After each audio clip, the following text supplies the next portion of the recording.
Mis hermanos, feliz día, les habla un día más Teo Hernández. Voy a compartirles hoy día, mis hermanos, la historia de Santa Margarita de Escocia del año 1093. Pongamos atención, veamos lo bueno que era esta mujer, por qué llegó ella a la santidad. A veces, como yo siempre les he dicho, no es necesario que nosotros vivamos siempre en un convento o en un templo. Lo que Dios quiere para que nosotros podamos llegar a la santidad, no importando que seamos de una familia muy grande, que hayamos tenido una esposa y hayamos tenido muchísimos hijos, eso no importa ante Dios para que tú y yo lleguemos a la santidad. Veamos y escuchemos la historia de esta mujer. Dice así: Margarita era la hija del rey Eduardo. Su padre tuvo que salir huyendo de Inglaterra cuando el rey Canuto de Dinamarca invadió el país. Luego de caer Inglaterra en poder de Guillermo el Conquistador, Margarita y sus hermanos se refugiaron en Escocia, donde era rey Malcolm III, el cual, al darse cuenta de las cualidades de bondad y caridad que tenía la joven, se casó con ella. Y así Margarita, a los 24 años, llegó a ser reina de Escocia. Para ella, lo principal en la vida era ayudar a los pobres. Cada día, antes de ir a almorzar, servía personalmente el almuerzo a 9 niños huérfanos, y a veces les servía de rodillas, al recordar que los favores que hacemos al pobre los recibe Jesucristo como hechos a él mismo. En su palacio de reina se atendía diariamente a centenares de pobres, y cuando ella salía por las calles, volvía a la casa sin dinero, sin joyas y hasta sin manto, porque todo lo regalaba a los necesitados. Era estimadísima entre el pueblo por la inmensa compasión que demostraba hacia los más miserables. Tuvo 6 hijos y 2 hijas. Su esposo Malcolm III era cruel y rudo, pero la amabilidad de Margarita lo fue volviendo amable y caritativo, tanto que él mismo le ayudaba a servir el almuerzo a los centenares de pobres que llegaban a pedir alimentos. De los hijos de Margarita, 2 llegaron a ser santos y 3 fueron reyes, y del esposo de una hija de ella, Enrique I, previene la actual familia real en Inglaterra. Costeó la construcción de conventos, templos y organizó una asociación de señoras para dedicarse con ellas a tejer y donar ornamentos para las iglesias. A sus hijos los educó muy cuidadosamente en la religión católica y se esmeró porque aprendieran muy bien el catecismo y la doctrina cristiana. En su casa y entre la gente del pueblo hacía leer las vidas de santos. Se esmeraba en conseguir sacerdotes fervorosos para las parroquias. A su esposo el rey le entusiasmaba continuamente para que hiciera obras a favor de la iglesia y de los pobres, y para que fuera compasivo con sus enemigos. Construyó una hermosísima catedral. Insistía mucho a la gente en el deber de santificar el domingo. En Cuaresma y en Adviento, las 4 semanas anteriores a la Navidad, ayunaba cada día. Le gustaba mucho leer los evangelios y pasaba varias horas de la noche en oración. Su esposo y su hijo mayor murieron batallando contra los ingleses que querían invadir el territorio de Escocia. Santa Margarita sufrió inmensamente al saber tan trágica noticia. Exclamó entonces: «Te doy gracias, Dios mío, porque al mandarme tan dolorosas noticias, me purificas de mis pecados». Y 4 días después ella también murió, el 16 de noviembre del año 1093. Inmediatamente el pueblo empezó a honrarla como santa, y su popularidad ha sido inmensa en Escocia y en otros países. Es recordada sobre todo por su admirable generosidad para con los pobres y afligidos. Quiera Dios que todas las esposas de los jefes de las naciones sean tan fervorosas y generosas como Santa Margarita de Escocia, y que las demás esposas lo sean también.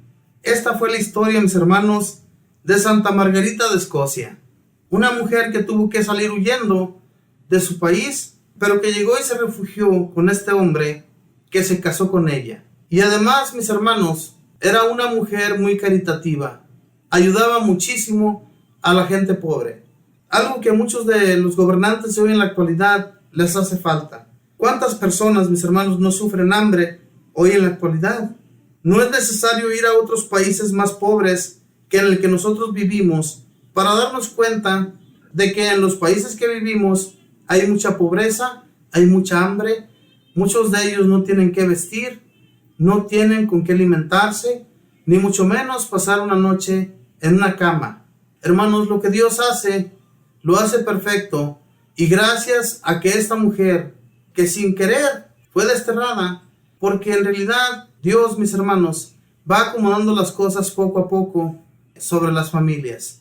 Y esto fue muy necesario para este rey con el cual ella se refugió, y del cual, pues como cuenta la historia, era un hombre muy renegado, muy enojón, que Margarita luego lo fue haciendo suave, ¿verdad? Con las demás personas.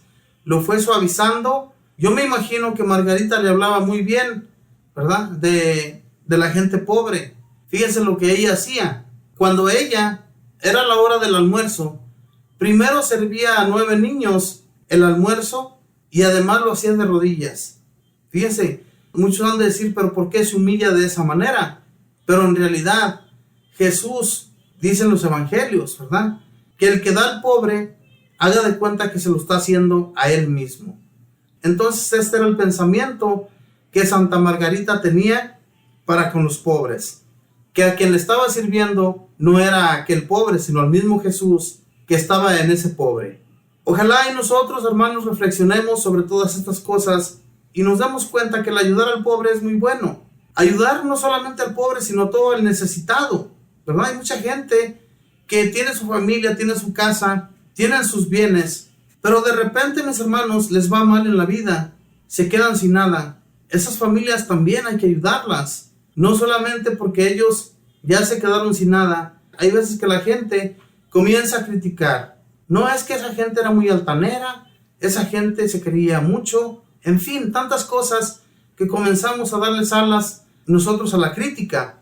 Y entonces Dios, que Él lo ve todo, se da cuenta que las personas sí en realidad necesitan la ayuda.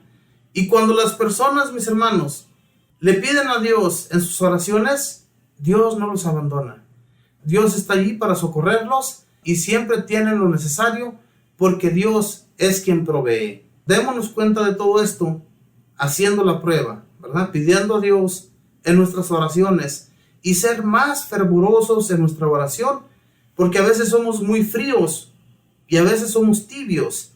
Estamos haciendo una oración ante Dios, pero estamos pensando en otras cosas y esa oración no sirve absolutamente para nada.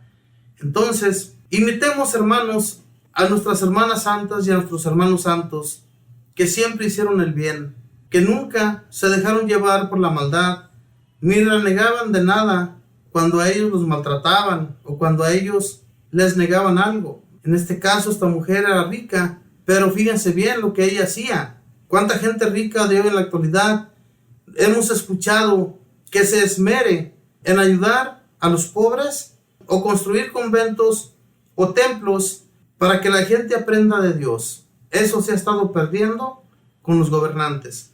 Los gobernantes de hoy en la actualidad, hermanos, ya no creen en la religión, ya no creen en Dios, ya no creen en nada. Y es tan necesario que ellos principalmente escuchen al Señor, ¿verdad? Escuchen su voz cuando ellos se pongan en oración. Yo me imagino que ni siquiera hacen oración ante Dios. Ojalá y esto sucediera, ¿verdad? Que ellos se acercaran más al Señor y pidieran de sus favores para que las naciones enteras se convirtieran a Dios, creyeran en Él y creyeran en su palabra, y también pues imitáramos a los santos en todos sus hechos, en todo lo que ellos llegaron a conseguir de Dios. Los favores que Dios les concedió fueron grandísimos, nunca los abandonó, siempre estuvo allí para ayudarlos, como a esta santa. Ellos que fueron desterrados de sus países, no les importó, donde quiera que iban a llegar, iban a pasarla bien porque Dios estaba con ellos. ¿Cuántas cosas Dios no acomodó en los hijos de Israel? Recordemos la historia de José en la Biblia. La historia de José, sus hermanos lo vendieron a unos hombres para que se lo llevaran a Egipto. Y ya puesto en Egipto, Dios lo ayudó. Fue a ser el jefe más importante de Egipto. A ese jefe solamente le iba a dar órdenes el rey, ¿verdad? El rey egipcio. pero él iba a ser el encargado de todas las cosas, de todo lo que fuera dueño el rey de Egipto. José era el encargado de toda la nación. Por eso, mis hermanos, yo les digo que todo Dios lo acomoda poco a poco. A veces, nosotros, si pusiéramos en nuestra mente cómo es que llegamos a donde estamos, especialmente las personas que están bien acomodadas, que tienen un hogar, que tienen sus autos, que tienen todos sus víveres en su hogar, no están faltos de nada. Todo eso, si a veces nosotros ponemos en nuestra mente, ¿cómo es que todo esto sucedió? Si donde yo vivía en mi país no tenía absolutamente nada, era pobre, tenía comida, pero para mal comer, no tenía en abundancia, como hoy en la actualidad. Y entonces, hermanos, todo esto era necesario, todas las cosas son necesarias para que más tarde veamos la grandeza de nuestro Dios, lo que Dios ha reconstruido en nuestras vidas y en nuestros corazones es por pura gratitud. Que Él ve el sufrimiento que todos nosotros pasamos anteriormente, vio todo lo que sufrimos y entonces quiso recompensarnos de una manera o de otra. Y no le pidamos más de lo que no merecemos, porque a veces le pedimos muchísimo a Dios, cosas no merecidas, y entonces pues no se nos van a dar, porque Dios conoce nuestra mente y nuestro corazón, y tal vez si obtuviéramos todo aquello que le pedimos, cambiáramos de parecer y olvidáramos a Dios, no volveremos a buscarle. Entonces, hermanos, imitemos a nuestros santos, imitémosles en todo lo que ellos llegaron a realizar en su vida y vivamos de acuerdo a la voluntad de Dios. Y así vamos a llegar un día a estar en su presencia. Que Dios les bendiga, que pasen un feliz día.